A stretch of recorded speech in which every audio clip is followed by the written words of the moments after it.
السلام علیکم ورحمۃ اللہ وبرکاتہ۔ الحمدللہ رب العالمین والصلاة والسلام علی سید المرسلین وصحبہ اجمعین۔ اللہم صلی علی سیدنا شفیعنا مولانا محمد بارک وسلم صلی علیہ صلاۃ وسلام علیک یا رسول اللہ۔ باب العلم انواریہ ایجوکیشنل سوسائٹی و جامعہ انواریہ کے زیر اہتمام تفسیر قرآن بنام تبیان القرآن کا سلسلہ وار درس جاری ہے۔ آج ہم سورہ بقرہ آیت نمبر 3 کی تفسیر کرنے جا رہے ہیں۔ لکھتے ہیں، اللہ تعالیٰ کا ارشاد ہے، اور جو کچھ ہم نے ان کو دیا ہے اس میں سے ہماری راہ میں خرچ کرتے ہیں، یعنی وَمِمَّا رَزَقْنَاهُمْ يُنْفِقُونَ کی تفسیر کرنے جا رہے ہیں۔ اس آیت میں متقین کی تیسری صفت بیان کی گئی ہے۔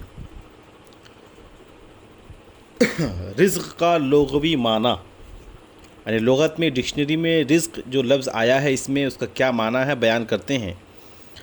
علامہ راغب اصفہانی لکھتے ہیں، رزق کا معنی ہے عطا، خواہ وہ دنیاوی عطا ہو یا اخروی، اور رزق کا معنی نصیب ہے۔ جو غذا پیٹ میں جائے اس کو بھی رزق کہتے ہیں، علم دین کو بھی رزق کہتے ہیں۔ المفردات صفحہ نمبر 194۔ رزق کا اصطلاحی معنی، علامہ تفتازانی لکھتے ہیں، رزق وہ ہے جس کو اللہ تعالیٰ جاندار تک پہنچائے اور اس کو کھائے اور پیے، خواہ وہ حلال ہو یا حرام۔ شرح عقائد صفحہ نمبر 74۔ علامہ میر سید شریف لکھتے ہیں، رزق وہ ہے جس کو اللہ تعالیٰ جاندار تک پہنچائے، وہ اس کو کھائے، اور رزق حلال اور حرام دونوں کو شامل ہے۔ اور معتزلہ کے نزدیک رزق اس چیز کو کہتے ہیں جو بندہ کی ملکیت میں ہو اور وہ اس کو کھائے، اس وجہ سے حرام رزق نہیں ہے کیونکہ وہ اس کی ملکیت میں نہیں ہوتا۔ التعریفات صفحہ نمبر 48-49۔ حرام کے رزق نہ ہونے پر معتزلہ کی دلائل۔ معتزلہ یہ کہتے ہیں کہ اللہ تعالیٰ نے اپنی ذات کی طرف رزق کی اضافت کی ہے۔ اس آیت میں فرمایا ہے اس میں سے جو ہم نے ان کو دیا ہے وہ خرچ کرتے ہیں۔ ان اللہ هو الرزاق ذو القوۃ المتین، سورہ زاریات میں ہے آیت نمبر 58۔ بے شک اللہ ہی بڑا رزاق ہے اور بڑی زبردست قوت والا ہے۔ اگر حرام بھی رزق ہو تو اس کا مطلب یہ ہوگا کہ اللہ تعالیٰ بندوں تک حرام چیزوں کو پہنچانے والا ہے، اور یہ قبیح کام ہے جو اللہ تعالیٰ کی شان کے لائق نہیں ہے۔ نیز اگر اللہ تعالیٰ نے بندوں تک حرام چیز پہنچائی اور بندوں نے اس کو کھا لیا تو پھر بندوں سے مواخذہ کرنا کس طرح صحیح ہوگا؟ اور اس آیت میں اللہ تعالیٰ نے رزق میں سے خرچ کرنے پر بندوں کی مدح فرمائی ہے۔ اگر حرام بھی رزق ہو تو حرام کو راہ خدا میں خرچ کرنا کب لائق تعریف ہوگا؟ اور کفار نے جب بعض رزق کو حرام کر لیا تو اللہ تعالیٰ نے ان کی مذمت کی اور فرمایا، قل ارأیتم ما انزل اللہ لکم من رزق فجعلتم منہ حراما وحلالا، سورہ یونس آیت نمبر 59۔ آپ کہیے کہ تم بتاؤ تو صحیح اللہ تعالیٰ نے تمہارے لیے جو رزق اتارا تو تم نے اس میں سے کچھ حرام کر لیا اور کچھ حلال۔ اس آیت سے معلوم ہوا کہ رزق کا حرام کو شامل ہونا صحیح نہیں ہے۔ اس لیے رزق کی صحیح تعریف یہ ہے، کسی چیز سے نفع حاصل کرنے کے لیے اس کو جاندار تک پہنچانا اور دوسرے کو اس سے نفع اٹھانے سے روکنا، یعنی جس کو جو رزق دیا جائے اس سے نفع اٹھانا اسی کے ساتھ خاص ہو۔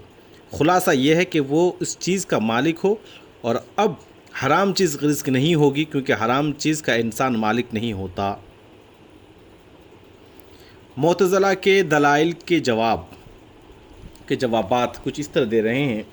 اہل سنت یہ کہتے ہیں کہ اللہ تعالیٰ کا کوئی کام کبھی نہیں ہے، ہر چند کے رزق حلال اور حرام دونوں کو شامل ہے، پھر بھی اللہ تعالیٰ کا رزاق ہونا اور اس کی طرف رزق کی نسبت میں کوئی حرج نہیں ہے۔ دیکھیے، اللہ تعالیٰ خیر اور شر دونوں کا خالق ہے، اور یہ معتزلہ کو بھی تسلیم ہے، تو کیا اللہ تعالیٰ کو خالق کہنے میں کوئی حرج ہے؟ البتہ خصوصیت کے ساتھ شر کی نسبت اللہ تعالیٰ کی طرف کرنا جائز نہیں ہے۔ اللہ تعالیٰ ہر چیز کا خالق ہے، اس لیے یہ کہنا صحیح ہے کہ وہ ہر چیز کا خالق ہے، یا وہ عرش اور کرسی کا خالق ہے۔ البتہ خصوصاً یہ کہنا صحیح نہیں ہے کہ وہ کتوں اور خنزیروں کا خالق ہے یا شیاطین کا خالق ہے۔ اسی طرح خصوصیت سے یہ کہنا صحیح نہیں ہے کہ وہ حرام چیزوں کا رازق ہے۔ معتزلہ کا دوسرا اعتراض یہ ہے کہ اگر رزق حرام کو شامل ہو تو پھر مال حرام کھانے پر بندوں سے مواخذہ کیوں ہوگا؟ یہ ایک سوال تھا۔ اس کا جواب واضح ہے کہ چونکہ اللہ تعالیٰ نے مال حرام کھانے سے بندوں کو منع کیا ہے، اس لیے اس حکم کی خلاف ورزی کی وجہ سے بندوں سے مواخذہ ہوگا۔ تیسرا اعتراض یہ ہے کہ اس آیت میں رزق میں سے خرچ کرنے پر اللہ تعالیٰ نے متقین کی تعریف فرمائی ہے۔ اگر رزق حرام کو بھی شامل ہے تو یہ کیسے لائق تعریف ہوگا؟ اس کا جواب یہ ہے کہ متقین اللہ تعالیٰ کے رزق میں سے خالص حلال کو اللہ کی راہ میں خرچ کرتے ہیں، اور یہی وصف قابل تعریف ہے۔ اللہ تعالیٰ کا ارشاد ہے، یا ایھا الذین آمنوا انفقوا من طیبات ما کسبتم، سورہ بقرہ آیت نمبر 267۔ اے ایمان والو، اللہ کی راہ میں اپنی حلال اور پاک کمائی سے خرچ کرو۔ رہا یہ سوال کہ اس آیت میں رزق سے رزق حلال مراد لینے پر کیا دلیل ہے، اس کا جواب یہ ہے کہ اس آیت میں اللہ تعالیٰ نے متقین کی مدح فرمائی ہے، اور مدح اسی وقت ہوگی جب وہ رزق حلال کو اللہ تعالیٰ کی راہ میں خرچ کریں گے۔ چوتھا اعتراض یہ ہے کہ مشرکین نے بعض رزق کو حرام کر لیا تو اس پر اللہ تعالیٰ نے ان کی مذمت فرمائی۔ اس کا جواب یہ ہے کہ ان کی مذمت اس وجہ سے کی ہے کہ جس چیز کو اللہ تعالیٰ نے حرام کیا اس کو انہوں نے از خود حرام کر لیا، اور جس کو اللہ تعالیٰ نے حرام نہیں کیا اس کو انہوں نے از خود حرام کر لیا، جیسے انہوں نے بحیرہ سائبہ وغیرہ کو از خود حرام کر لیا تھا۔ اللہ تعالیٰ کا ارشاد ہے، ما جعل اللہ من بحیرۃ ولا سائبۃ ولا وسیلۃ ولا حام۔ اللہ تعالیٰ نے جانوروں میں سے کسی کو بحیرہ بنایا ہے، نہ سائبہ، نہ وسیلہ اور نہ حام۔ سورہ مائدہ آیت نمبر 103۔ حرام کے رزق ہونے پر اہل سنت کے دلائل۔ اہل سنت کی دلیل یہ ہے کہ اللہ تعالیٰ نے ہر جاندار کے رزق کو از راہ کرم اپنے ذمہ لیا ہے۔ وما من دابۃ فی الارض الا علی اللہ رزقها، اور زمین پر چلنے والے ہر جاندار کا رزق اللہ تعالیٰ کے ذمہ ہے۔ فرض کیجئے ایک شخص نے ساری عمر حرام کھایا ہے، اب اگر حرام کو رزق میں شامل نہ کیا جائے تو لازم آئے گا کہ اللہ تعالیٰ نے اس شخص کو رزق نہیں دیا، اور یہ اس آیت کے خلاف ہے۔ دوسری دلیل یہ ہے کہ نبی کریم صلی اللہ تعالیٰ علیہ وسلم نے حرام پر بھی رزق کا اطلاق فرمایا ہے۔ امام ابن ماجہ روایت کرتے ہیں، حضرت صفوان بن امیہ رضی اللہ تعالیٰ عنہ نے بیان کیا کہ ہم رسول اللہ صلی اللہ تعالیٰ علیہ وسلم کی خدمت میں تھے کہ عمرو بن مرہ آیا اور کہنے لگا، یا رسول اللہ، اللہ نے میری تقدیر میں شقاوت لکھ دی ہے، اور میرا خیال ہے کہ میرے پاس سوائے اپنے ہاتھ میں دف یعنی ڈھول بجانے کے کمائی کا اور کوئی ذریعہ نہیں ہے۔ آپ مجھے اس قسم کے گانے کی اجازت دیں جس میں بے حیائی کے کلمات نہ ہوں۔ رسول اللہ صلی اللہ تعالیٰ علیہ وسلم نے فرمایا، میں تجھے اجازت نہیں دوں گا اور نہ تجھے عزت دے کر تیری آنکھیں ٹھنڈی کروں گا۔ اے خدا کے دشمن، اللہ نے تجھے پاک اور حلال رزق دیا، اور تو نے اللہ کے حلال کیے ہوئے رزق کے بدلے میں اللہ تعالیٰ کے رزق میں سے حرام کو اختیار کر لیا۔ رسول اللہ صلی اللہ تعالیٰ علیہ وآلہ وسلم نے سلسلہ کلام جاری رکھتے ہوئے عمرو بن مرہ سے فرمایا، اگر میں تجھے پہلے منع کر چکا ہوتا اور تو اس کے بعد اجازت طلب کرتا تو میں تجھے سزا دیتا۔ میرے پاس سے اٹھ جا اور اللہ تعالیٰ سے توبہ کر، اور اگر تو نے اس کے بعد گایا بجایا تو میں تجھے سخت دردناک سزا دوں گا، اور تیرا سر مونڈ دوں گا، اور تجھ کو مثلا یعنی ناک، کان یا دیگر اعضاء کاٹنا، اس کو مثلا کہا جاتا ہے، مثلا کر دوں گا، اور تجھے تیرے گھر سے نکال دوں گا، اور تیرے مال اسباب کو مدینہ کے جوانوں کے لوٹنے کے لیے مباح کر دوں گا۔ یہ سن کر عمرو وہاں سے اس قدر ذلت اور رسوائی کے ساتھ اٹھا جسے اللہ تعالیٰ ہی جانتا ہے۔ جب وہ پیٹ پھیر کر چلا گیا تو نبی کریم صلی اللہ تعالیٰ علیہ وسلم نے فرمایا، یہی لوگ نافرمان ہیں، ان میں سے جو شخص بغیر توبہ کے مر گیا اللہ تعالیٰ اس کو قیامت کے دن اسی طرح ننگا اور مخنث اٹھائے گا جس طرح دنیا میں وہ لوگوں سے اپنا ستر نہیں چھپاتا تھا، جب بھی کھڑا ہوگا تو وہ مدہوش ہو کر گر پڑے گا۔ سنن ابن ماجہ صفحہ نمبر 187۔ اس حدیث میں ان لوگوں کے لیے عبرت کا مقام ہے جو سازوں کے ساتھ گانے میں مشغول رہتے ہیں۔ آیا اللہ کی راہ میں خرچ کرنے سے بالخصوص زکوٰۃ مراد ہے یا عام خرچ کرنا؟ اس آیت میں جو فرمایا ہے اور جو کچھ ہم نے ان کو دیا ہے اس میں سے ہماری راہ میں خرچ کرتے ہیں، یہاں پر اللہ تعالیٰ کی راہ میں خرچ کرنے سے کیا مراد ہے؟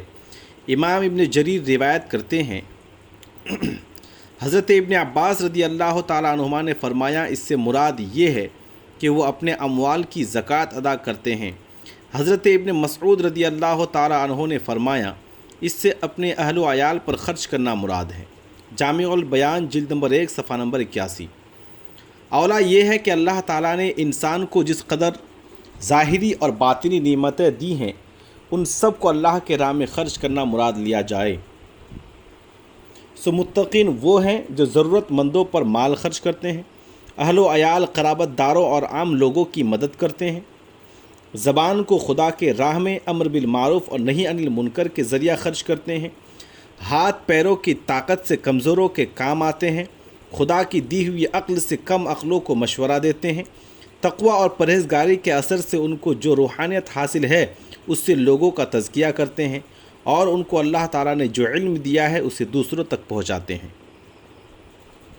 علامہ خفاجی لکھتے ہیں کہ حافظ ابن عساکر نے اپنی تاریخ میں اور امام طبرانی نے معجم اوسط میں حضرت ابن عمر رضی اللہ تعالیٰ عنہما سے مرفوعاً روایت کیا ہے کہ جس علم کو حاصل کرنے کے بعد اس کو بیان نہ کیا جائے وہ اس خزانے کی طرح ہے جس کو خرچ نہ کیا جائے۔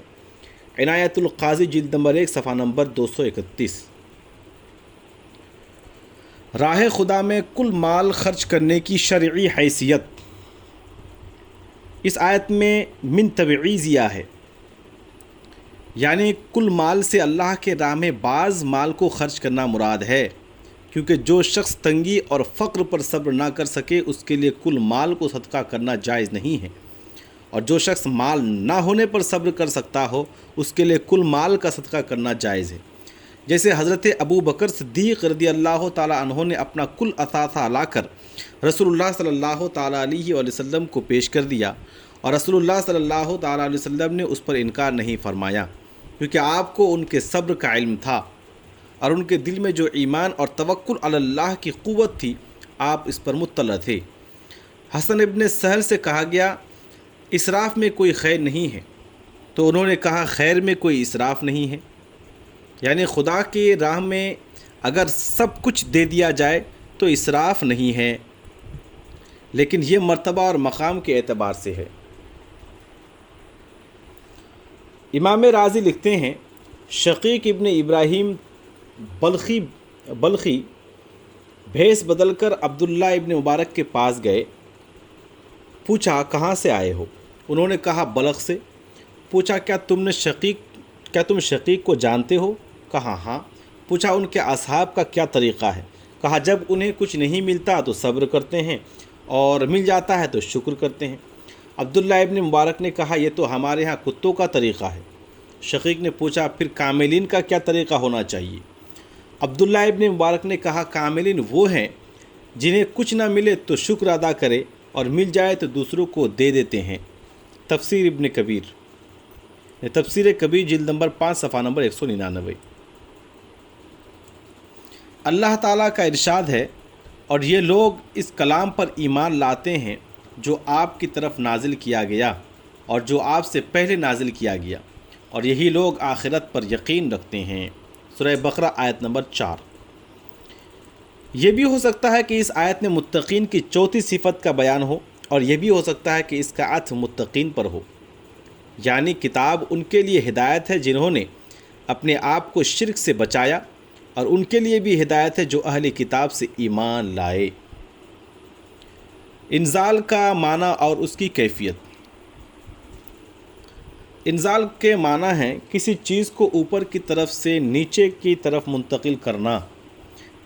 انزال اعیان کا ہوتا ہے اور یہاں وحی کا انزال مراد ہے جو از قبیل معانی ہیں، اور معانی کا انزال ان ذوات کے واسطے سے ہوتا ہے جن ذوات کے ساتھ وہ معانی قائم ہوتے ہیں۔ وحی چونکہ اللہ کی جانب سے مخلوق کی طرف آتی ہے جو جانب علو میں ہے، اس لیے اس کو انزال کہا گیا ہے۔ اللہ کا کلام اس کے رسولوں پر نازل ہوتا ہے، اور اس کی صفت یہ ہے کہ یا تو حضرت جبرائیل علیہ السلام اللہ تعالیٰ سے اپنی نورانیت اور تجرد سے قریب ہوتے ہیں اور اللہ تعالیٰ کا کلام حاصل کرتے ہیں، اور یا لوح محفوظ سے اس کلام کو حاصل کرتے ہیں اور پھر اس کلام کو رسول اللہ صلی اللہ تعالیٰ علیہ وسلم تک پہنچاتے ہیں۔ ما انزل الیک وما انزل من قبلک کی تفصیل۔ ما انزل الیک سے مراد وہ وحی ہے جس کی تلاوت کی جاتی ہے، یعنی قرآن کریم، اور وہ وحی بھی مراد ہے جس کی تلاوت نہیں کی جاتی، یعنی سنت، جیسے نماز کی رکعات کی تعداد اور اس کی حیت مخصوصہ، زکوٰۃ، عشر اور قربانی کی مقدار اور کیفیت روزہ، اور حج کے احکام اور جنایات حدود کی تفصیلات، یہ تمام امور صرف رسول اللہ صلی اللہ تعالیٰ علیہ وسلم کے بیان سے ثابت ہیں۔ قرآن مجید میں ہے وَأَنزَلْنَا إِلَيْكَ الذِّكْرَ لِتُبَيِّنَ لِلنَّاسِ مَا نُزِّلَ إِلَيْهِمْ، اور ہم نے آپ کی طرف قرآن نازل کیا ہے تاکہ آپ لوگوں کو بیان کریں جو ان کی طرف نازل کیا گیا ہے۔ سورہ نحل آیت نمبر 44۔ غرض کے اس سے مراد پوری شریعت پر ایمان لانا ہے۔ وما انزل من قبلک سے تورات، انجیل اور کتب سماویہ مراد ہیں۔ ان کتابوں پر اجمالی ایمان لانا ضروری ہے، بئی طور کہ یہ کتابیں اللہ تعالیٰ کی طرف نازل کی گئی ہے، اللہ تعالیٰ کی طرف سے نازل کی گئی ہے، اور جو کلام آپ پر نازل کیا گیا ہے اس پر اجمالی ایمان لانا فرض عین ہے، اور اس پر تفصیلاً ایمان لانا فرض کفایہ ہے، کیونکہ قرآن اور سنت کے ہر جز پر تفصیلاً ایمان لانا اگر ہر شخص پر فرض عین ہو تو لازم آئے گا کہ تمام مسلمان روزگار حیات کی تمام ذمہ داریوں کو ترک کر کے صرف پڑھنے پڑھانے پر لگ جائیں، اور اس سے حرج اور فساد معاش لازم آئے گا۔ اس لیے جو کلام آپ پر نازل کیا گیا ہے اس پر تفصیلاً ایمان لانا فرض کفایہ ہے۔ ختم نبوت پر دلیل۔ اس آیت میں یہ ضروری قرار دیا گیا ہے کہ جو وحی آپ پر نازل ہوئی اس پر ایمان لایا جائے، اور جو وحی آپ سے پہلے نازل ہوئی ہے اس پر بھی ایمان لایا جائے، اور اگر آپ کے بعد بھی وحی کا نزول ممکن ہوتا تو بعد میں آنے والی وحی پر بھی ایمان لانا ضروری قرار دیا جاتا۔ اس سے معلوم ہوا کہ سیدنا محمد صلی اللہ تعالیٰ علیہ وآلہ وسلم کے بعد نزول وحی کا سلسلہ منقطع ہو گیا اور آپ کے اوپر ختم نبوت ہو گئی۔ آپ کے بعد کوئی نبی اور رسول مبعوث نہیں ہوگا، اور حضرت عیسیٰ علیہ السلام کا آسمان سے قرب قیامت میں نازل ہونا اس کے منافی نہیں ہے، کیونکہ وہ مبعوث نہیں ہوں گے بلکہ نبی کریم صلی اللہ تعالیٰ علیہ وسلم کے ایک امتی کی حیثیت سے آئیں گے، اور ہمارے رسول سیدنا محمد صلی اللہ تعالیٰ علیہ وآلہ وسلم کی شریعت کی اتباع کریں گے اور ہمارے امام کی اقتداء میں نماز پڑھیں گے۔ امام بخاری روایت کرتے ہیں، حضرت ابو ہریرہ رضی اللہ تعالیٰ عنہ بیان کرتے ہیں کہ رسول اللہ صلی اللہ تعالیٰ علیہ وآلہ وسلم نے فرمایا، اس وقت تمہاری کیا شان ہوگی جب تم میں ابن مریم نازل ہوں گے اور امام تم میں سے ہوگا۔ صحیح بخاری جلد نمبر 1 صفحہ نمبر 490۔ دار آخرت اور یقین کا معنی۔ دار آخرت سے مراد اعمال کا دار الجزا ہے، اور اس پر ایمان لانا حساب، میزان، صراط، جنت اور نار پر ایمان لانے کو مستلزم ہے، بلکہ ہر اس چیز پر ایمان لانے کو مستلزم ہے جس کا ذکر قرآن اور سنت میں وارد ہے۔ یقین اس جازم میں تصدیق کو کہتے ہیں جس میں کوئی شک اور شبہ نہ ہو، اور وہ جزم واقع کے مطابق ہو اور تشکیک مشکک سے زائل نہ ہو سکے۔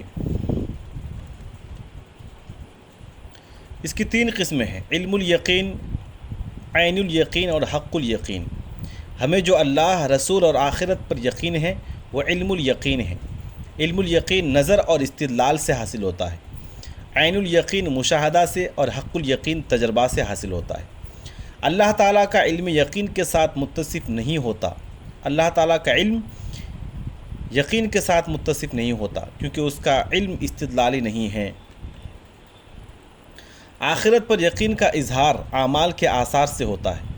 جو شخص جھوٹی گواہی دیتا ہو، شراب پیتا ہو، لوگوں کے حقوق پامال کرتا ہو، نماز اور روزہ کا تارک ہو، اس کے آخرت پر یقین کا کوئی اثر ظاہر نہیں۔ قرآن مجید میں آخرت اور قیامت پر بہت زور دیا گیا ہے کیونکہ صالحیت اور نیکی کی بنیاد آخرت اور قیامت پر یقین ہے۔ جب انسان کو محاسبہ کا خطرہ نہ ہو تو وہ عیش پرستی کا دل دادا اور ظلم اور سرکشی پر دلیر ہو جاتا ہے۔ اس لیے قرآن مجید نے انسان کو بار بار یاد دلایا ہے کہ موت کے بعد اس کی دوسری زندگی شروع ہوگی اور اس دارالعمل کے بعد دارالجزا ہے، تاکہ انسان خوف آخرت سے گناہوں سے باز رہے اور نیکیوں کے لیے کوشاں رہے۔ اس آیت میں حصر کے ساتھ فرمایا ہے کہ متقین یا مومنین اہل کتاب ہی آخرت پر ایمان رکھتے ہیں، کیونکہ جو اہل کتاب غیر مومن ہیں ان کا آخرت پر صحیح ایمان نہیں ہے۔ ان کا زعم ہے کہ جنت میں صرف یہودی اور عیسائی ہی داخل ہوں گے، اور ان کا زعم ہے کہ ان کو صرف چند ایام کے لیے دوزخ کا عذاب ہوگا، اور ان کا اس میں اختلاف ہے کہ جنت کی نعمتیں دنیا جیسی ہے اور آیا جنت دائمی ہے یا نہیں۔ لہذا آخرت کے متعلق ان کا اعتقاد صحت سے بہت دور ہے، جائے کہ وہ درجہ یقین پر ہو، کیونکہ ہم پہلے بتا چکے ہیں کہ یقین اس جزم کو کہتے ہیں جو واقع کے مطابق ہو۔ اللہ تعالیٰ کا ارشاد ہے، وہی کامل متقی اپنے رب کی طرف سے ہدایت پر ہے اور وہی فلاح پانے والے ہیں۔ سورہ بقرہ آیت نمبر 5۔ یہ متقین کی 5ویں صفت ہے۔ اس آیت میں دونوں جگہ اولئکہ سے متقین کی طرف اشارہ کیا ہے، جن کی 5 صفات بیان کی ہے، یعنی جو متقین غیب پر ایمان لاتے ہیں، نماز قائم رکھتے ہیں، راہ خدا میں خرچ کرتے ہیں، قرآن مجید اور اس سے پہلی کتب سماویہ پر ایمان لاتے ہیں اور آخرت پر یقین رکھتے ہیں، وہی اپنے رب کی طرف سے ہدایت یافتہ ہیں اور وہی فلاح پانے والے ہیں۔ اور اس میں یہ اشارہ ہے کہ ان کی ہدایت یافتہ ہونے اور فلاح پانے کا سبب یہ مذکورہ اوصاف ہیں، اور یہ بھی کہا جا سکتا ہے کہ ان مذکورہ اوصاف کا نتیجہ فلاح کامل ہے۔ فلاح کے معنی کسی چیز کو پھاڑنا اور کاٹنا ہے۔ کسان کو اس لیے فلاح کہتے ہیں کہ وہ ہل چلا کر زمین کو پھاڑتا ہے، اور جو شخص محنت اور جد و جہد کرنے کے بعد کسی مطلوب کو حاصل کر لیتا ہے اس کو بھی مفلح کہتے ہیں، گویا کہ اس پر غور و فکر کی راہیں کھل گئی اور بند نہیں ہوئی۔ معتزلہ اور خوارج نے اس آیت سے یہ استدلال کیا ہے کہ فلاح کامل متقین کے لیے بیان کی گئی، اس سے لازم آیا کہ فاسق ہمیشہ جہنم میں رہے گا۔ اس کا جواب یہ ہے کہ کامل فلاح کا کامل متقی کے لیے ہے، کامل فلاح کامل متقی کے لیے ہے، اور نفس فلاح فاسق مومن کو بھی حاصل ہوگی، کیونکہ وہ بھی معال کار جنت میں جائے گا، کیونکہ وہ بھی آخر کار جنت میں جائے گا۔ السلام علیکم ورحمۃ اللہ وبرکاتہ۔ آج کا جو ہمارا سبق ہے وہ صفحہ نمبر 265 سے شروع ہوتا ہے اور 279 پہ ختم ہوتا ہے، 279۔